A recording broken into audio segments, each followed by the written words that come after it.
Senior year, I found a mute girl in an underground fight club. She promised to protect me, but when the fire erupted, she ran toward my brother. With a second chance, I glanced at her coldly. Can't even speak, just get lost. That night, she knelt in a storm, signing repeatedly at the door. Why don't you want me this time? I walked into the room holding a bunch of chrysanthemums, and there was Tina kneeling on the floor. Eric's fingers were gripping a glass of red wine, swaying. I watched Tina's silent back, clenching my fists. My brother has such refined tastes, huh?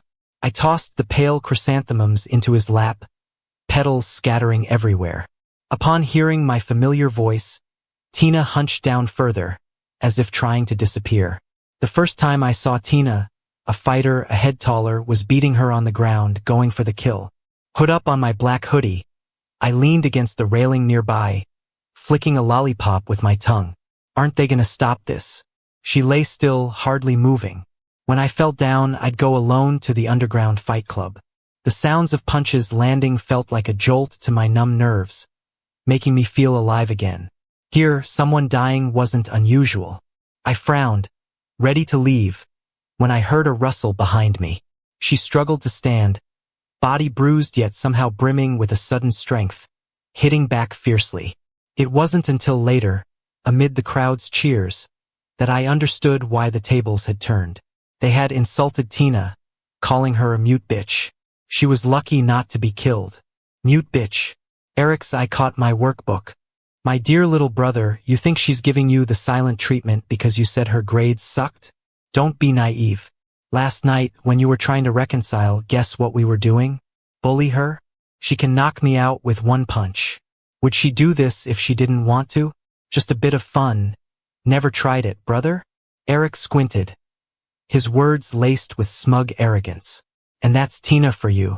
When I saved her, half dead, and brought her home, she'd rather burn to death with a fever than let me take care of her.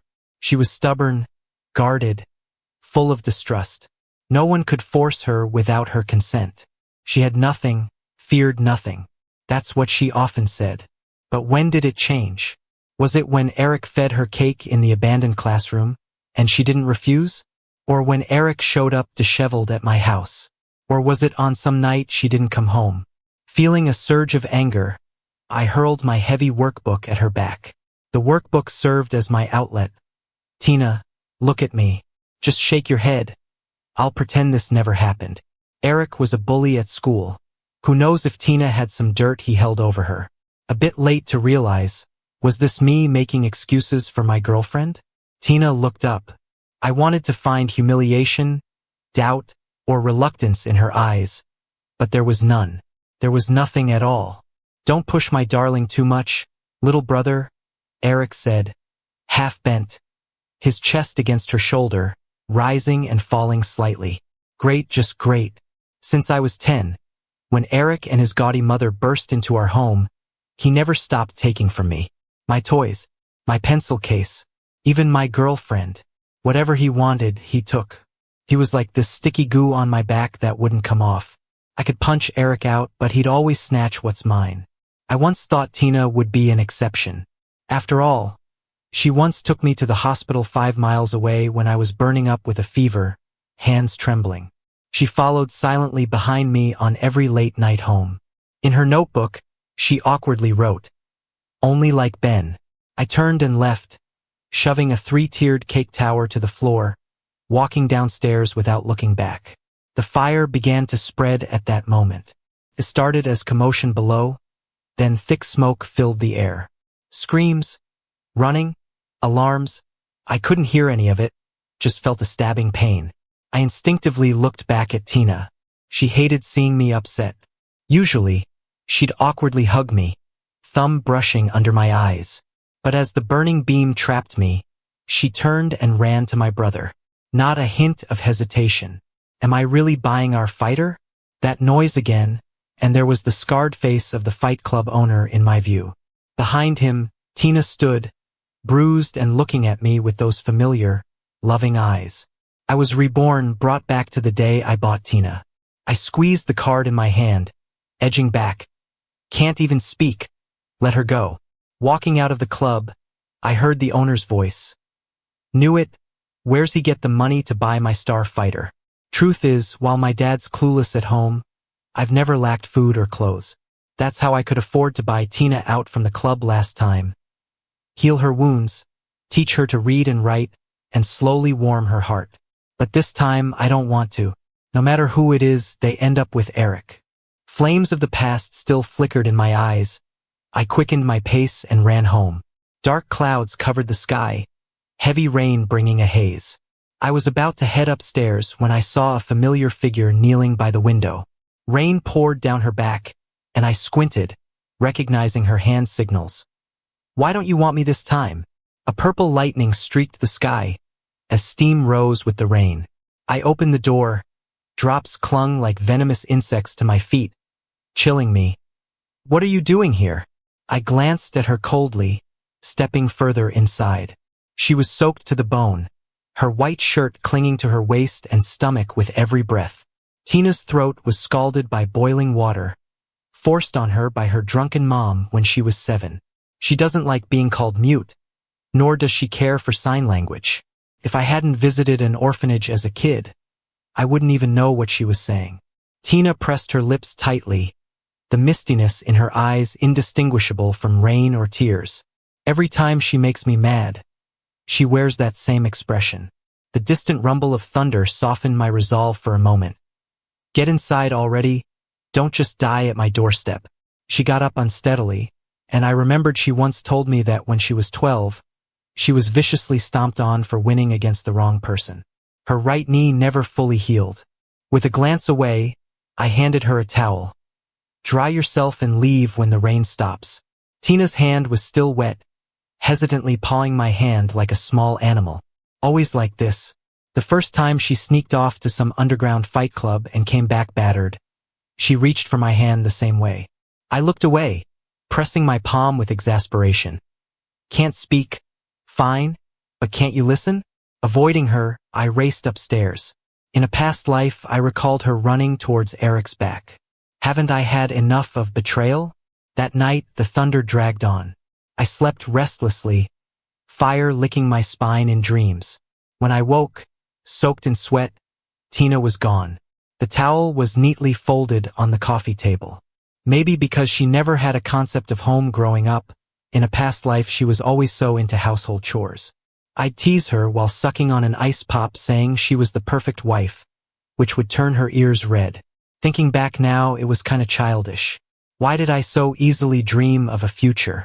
I felt a surge of irritation and messed up the towel, as if to wipe away the traces of Tina. In the following 2 months, Tina didn't show up again. The summer was hot and dragging, but it blinked by. The start of school brought excitement with a tinge of anxiety, like a virus in the air. Eric, now a sophomore, showed off by arriving in a flashy sports car, garnering envious stares.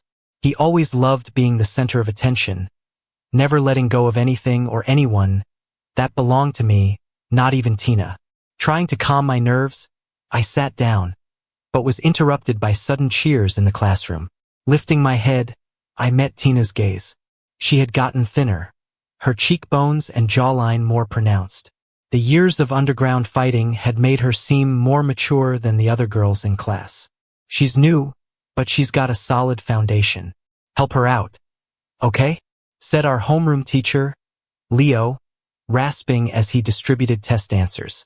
Tina walked into the room slowly under everyone's gaze, stopping right in front of me. No way is she gonna sit next to Ben? He's famously a loner. Why not choose me as a desk partner? Rustling papers couldn't hide the gossip around me. Raising my head, I again met her eyes. Can I sit here? Her raspy voice hit my ears, and it took me by surprise that Tina was finally speaking. Seemingly still struggling with her voice, she swallowed hard between words. Tina's vocal cords weren't fully damaged. There was always a chance she could speak again. In a past life, I considered taking her to get examined, but she refused. She couldn't stand being called mute and refused to face that her mom had harmed her. But now, I was dumbfounded until Leo, raising his voice, told her to sit down, snapping me back to reality. But why? My somewhat composed heart churned anew. I dropped my pen and left the classroom, hands shoved in my pockets. My dad had made a hefty donation to the school, and I was known for keeping to myself. So, aside from Tina, nobody cared if I abruptly left. Thinking about this life, I never really claimed Tina, yet here she was again. I meant to settle things after graduation. Why bother now? Skipping stones into the school's artificial lake, I sensed Tina behind me. I know you're mad, she said, impatient yet raspy from saying too much. Tilting my head, I stood slowly. Oh, why would I be mad? Because you left without a word and got cozy with the brother I detest? Or because you abandoned me in the fire?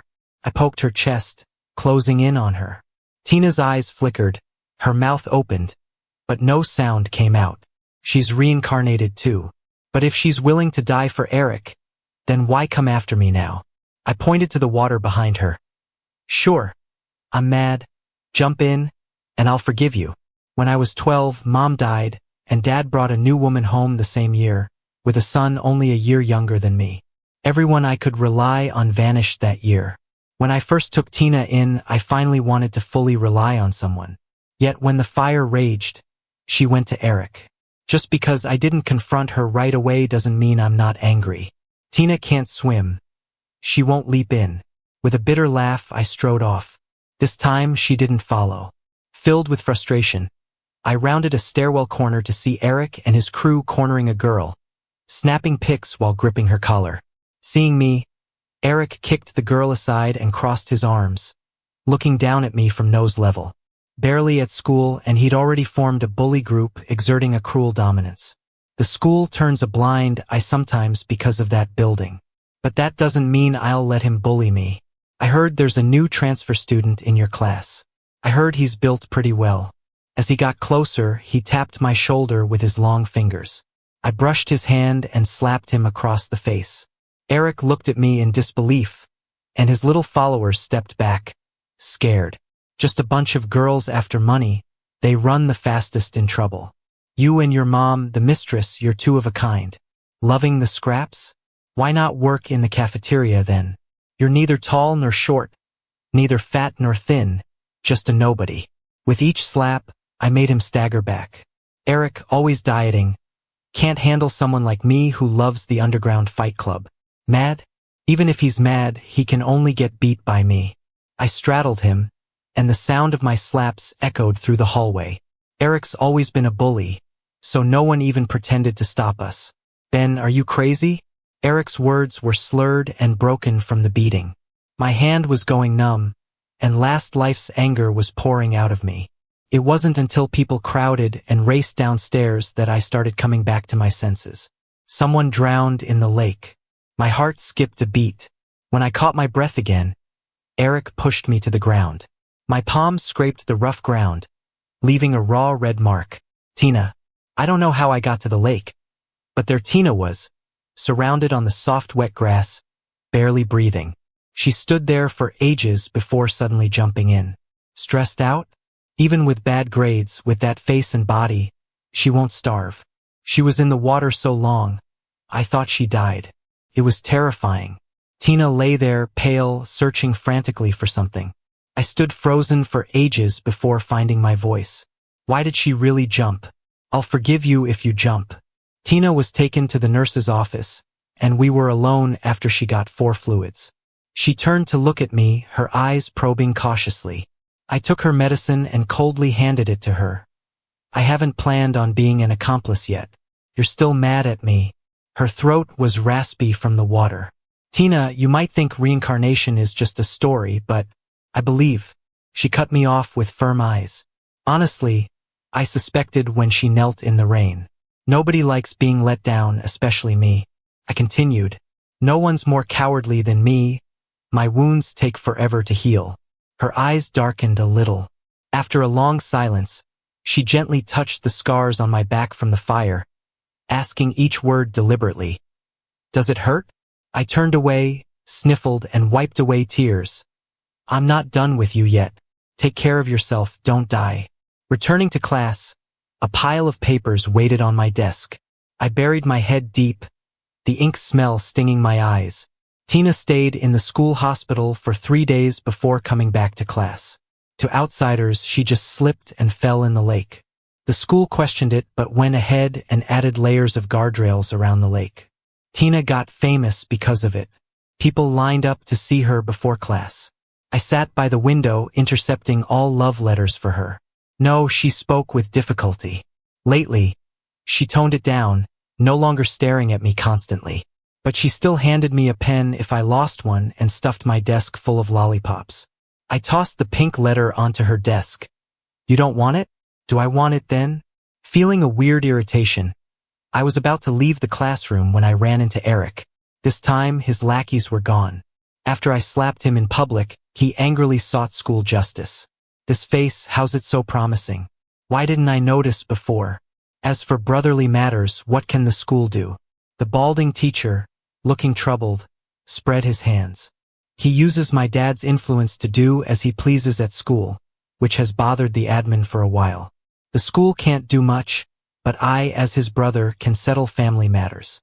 I popped a lollipop in my mouth. My tone wasn't exactly friendly. What's up? Why the nerves, big brother? Just a family matter between us. Family matter? What's there to talk about between a man and a beast? He clenched his fist and took a half step forward. Tina, for the first time, bravely gripped my hand, standing between us to shield me. Her slender figure enveloped me. In the past life, my favorite thing was holding her. She was so delicate, but hugging her brought a strange sense of security. She finally spoke, though struggling. If you've got something to say it to me. Eric sneered, looking Tina over with a nasty glint. Sweetheart, you still owe me a wedding. Tina clenched her fists, her back trembling. She didn't dare to look back at me. These two were even romantic.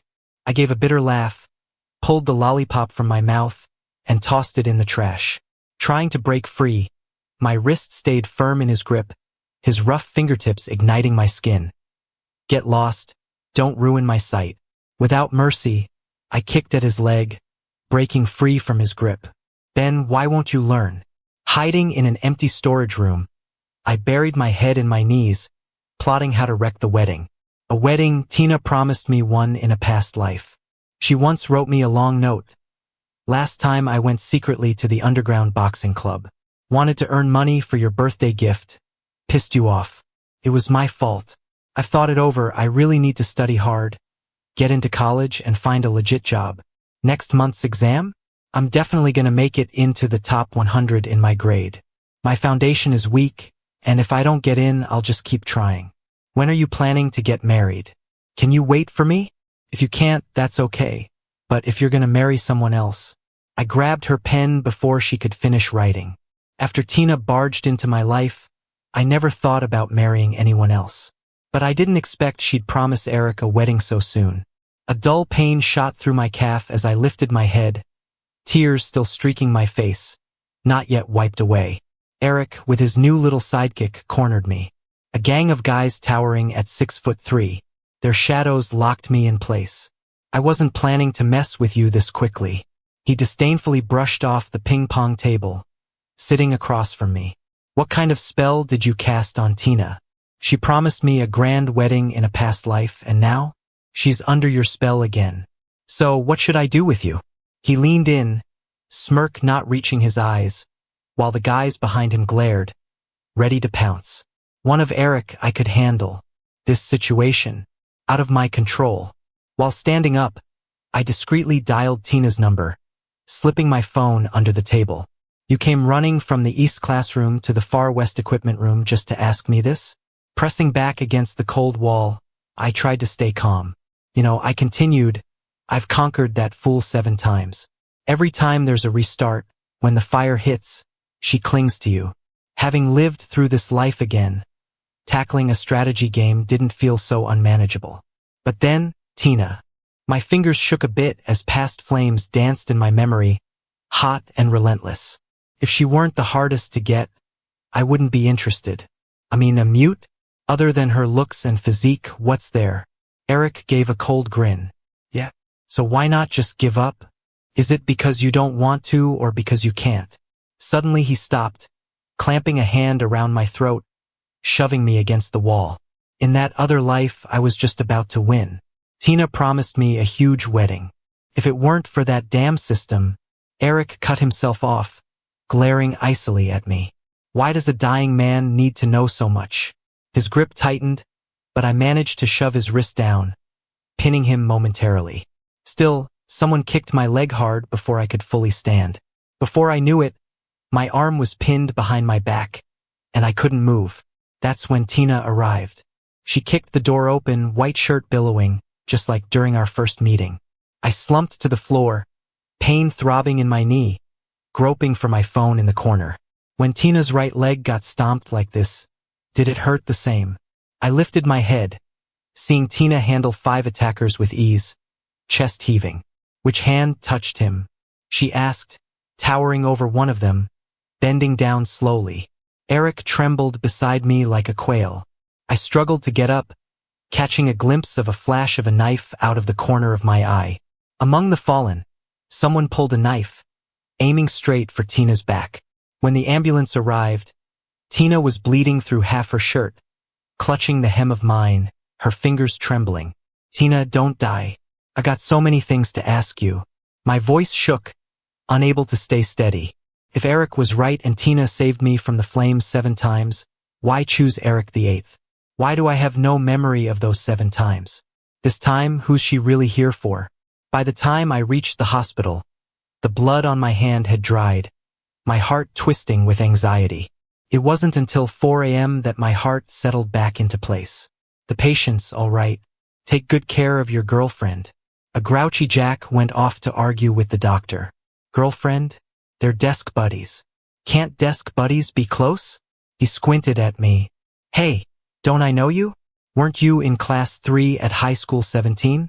It's me, Jack, your desk buddy. Their voices faded into the distance as the surgery room's door opened. Finally, I snapped back to reality. Tina looked pale, a bandage wrapped around her shoulder, even a small one around her neck. I'm okay. I finally exhaled a sigh of relief. For the next several days, Tina had to stay for observation.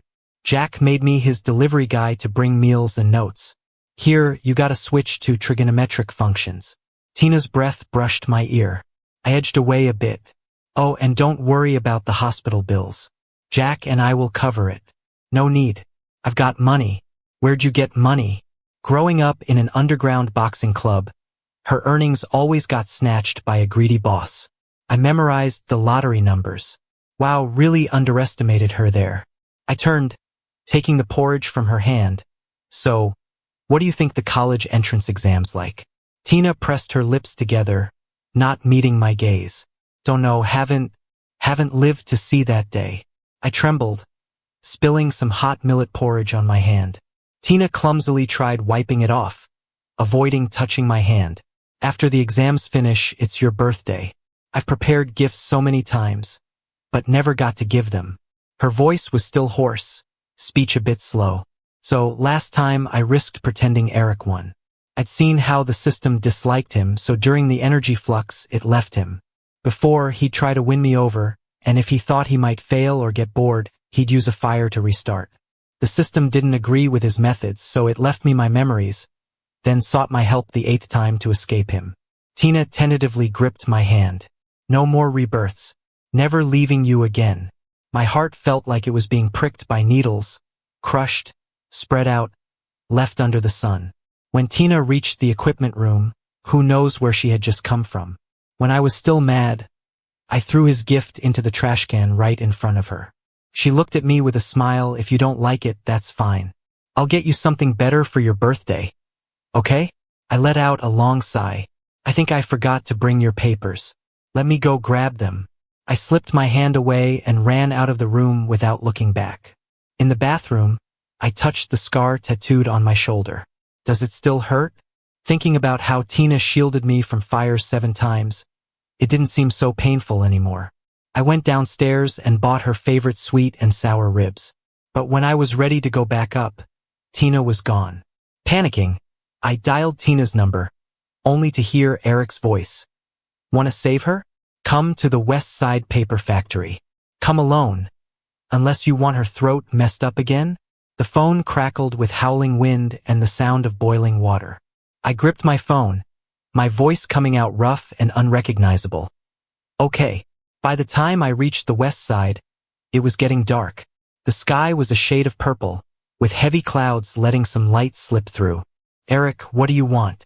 Behind him was Tina, a rag stuffed in her mouth, her knee pinned to the ground, sweat dripping from her forehead. Eric lifted his head and smiled, his earrings brushing against his slender collarbone. The guy who hurt Tina was quickly caught and even spilled that Eric was behind the attack. Lately, life's been tough for him. Systems are really gone. Standing on the dusty concrete, he said, I can't go back. Happy now? Do you know why I took on Eric's identity for the game? I'm a mistress's kid, but I never knew what I did wrong. Never had friends. Everyone avoided me. My mom didn't even get the guy, and we spent years in a tiny dump. He sat on the cracked stairs, lighting a cigarette. I wonder if life would have been different if Mom married that man. But you surprised me. As the legitimate son, you always overshadow me. Even my targets run to you, but I'm not letting you win. Eric exhaled a smoke ring, grabbing a knife from the corner. I'll chop off your piano playing hands one by one. Or else, she gets a taste of boiling water again. I lowered my head and picked up the sharp blade. Across the room, Tina's eyes were red, shoulders bleeding as she shook her head desperately. Who said you can't go back? I stared blankly at the knife in hand, twirling it slowly. Eric frowned slightly, flicking his nearly burnt cigarette into the corner. What are you saying? The system's not gone. It's with me now. I looked at him steadily. He gulped, eyes filled with greed. Approaching Eric slowly, I hoped the cops outside would back me up. If you clear the game, you can request to bring your favorite character back to the real world, right? My palms were sweating as I probed further. I tossed away the knife, kicking it off. You rebooted the game 8 times. You know better than me. Fire resets the game, doesn't it? Standing by the half-crumbled window, I casually raised my hand outside. If I succeed, I'll take you with me. Reaching out against the sunset, he didn't really belong here. He was just playing, lighting fires to start over when bored.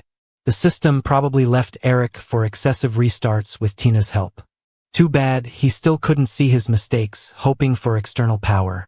Gazing at the distant river, I felt more confident. I can take you. Just let Tina go. Eric breathed heavily, his eyes darting around. No way, why should I trust you? Everyone's outside, and it's poured for days, fires unlikely. Pointing downstairs at rising smoke, Tina sat next to a gas can. Honestly, I was a bit worried, but tried to act cool. Seeing a familiar fire, Eric's eyes lit up as he regained lost hope. Meanwhile, Tina broke her gag, urgently warning, don't become the next Eric. Game players ultimately face repercussions. Smoke was creeping up, and by the window Eric screamed. Without the system, I can still escape. Lunatic. Suddenly, there came a loud thud downstairs. Alert guards rushed down, perhaps thinking restrained Tina posed no threat. But it's Tina after all. Quickly kicking the guard with her left leg, she snatched the knife I kicked over, stabbing his leg. Eric finally stopped and watched. Doesn't matter if you kill him, I'll start over regardless. But Eric, there's no next time. Swaying towards Tina, cigarette embers ignited the gas. What I feared most happened. Downstairs was a fake fire, but up here, it was a real, raging fire. As the flames spread, I grabbed Tina's hand. Come on. Tina held me tight. Don't be scared, Ben. I gently ran my hand down her back. Does it hurt? When the fire spreads, does it hurt? This time, I said, how about I take you away? I pulled her hand, slowly moving towards the window. Outside, a small stream flowed gently by, bathed in the red glow of the sunset. By the time the police and firefighters got upstairs, the fire was out of control. Eric stubbornly sat in the blaze, waiting for another chance to be reborn. Sadly, there would never be another chance. On the day the college entrance exams ended, I waited and waited but didn't see Tina. I kicked stones at the doorway, feeling bored. That day, when she jumped out the window, Tina's old injuries flared up, and she ended up lying in the hospital for almost half a month. Hurry up and get better, I complained, sitting by her hospital bed, peeling an apple. You spend every day in the hospital. How are you going to get into college? Tina looked at me with gentle eyes. I will, definitely. I don't know why she was so confident, being barely in the top 200 of our grade. Kicking the stone back and forth by the door, the sky was getting darker when Tina finally showed up, fashionably late. So, the college student is here, huh? I teased, my tone a bit sarcastic since I hadn't answered the last math question. Tina's soft fingers touched my head. I went to get your gift. Where is it? Where's the gift? Liar. She had said it, typical girl. Tina looked up and smiled. Look at the sky. I looked up, and in the deepening night, drones had formed a massive firework pattern. In the interplay of lights and shadows, a drone hopped around in the starry sky like dangling ears. This is amazing, I couldn't help but exclaim. She laughed, a hint of mischief in her eyes. Are you happy with this kind of gift? I nodded, feeling warmth flooding over me. At that moment, I felt her care and affection. It wasn't just a gift. It was a surprise she had crafted for me, like those fireworks illuminating the night sky just for me. Tina took my hand. Let's go for a walk and talk about what happened today. Looking at her, I thought having such a thoughtful and gentle girlfriend was the luckiest thing in my life.